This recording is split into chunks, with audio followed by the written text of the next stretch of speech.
It's The Line of Fire with your host, activist, author, international speaker, and theologian, Dr. Michael Brown. Your voice of moral, cultural, and spiritual revolution. Get into The Line of Fire now by calling 866-34-TRUTH. Here again is Dr. Michael Brown. You know, to be honest, I just don't understand how you can be a follower of Jesus and not be a revolutionary. Not angry, not hateful, not talking about violence, God forbid, but want to be a world changer.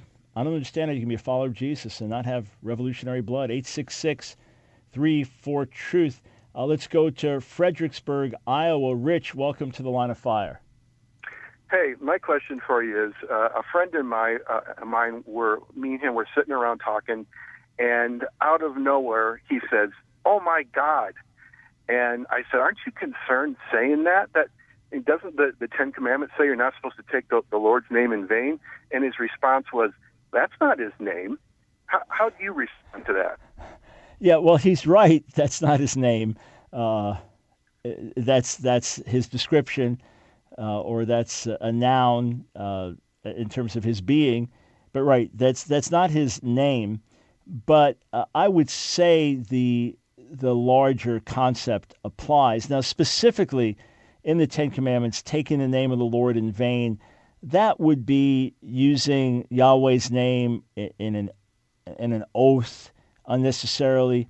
That would be associating his name with idolatry or something like that. So it wouldn't just be saying it. However, the principle is there. For example, I couldn't imagine shouting out the name of Jesus just because some football player made an amazing play. I could see shouting out the name of Jesus if a car comes plowing into me and I cry out, "Jesus!" That's not taking his name in vain. So let's say by the letter he was correct, but by the principle you were correct, that in principle we don't want to invoke God or use his name or his title for no reason, or in particular for wrong reasons, like using Jesus Christ as profanity or something like that. Yep, that makes sense to me.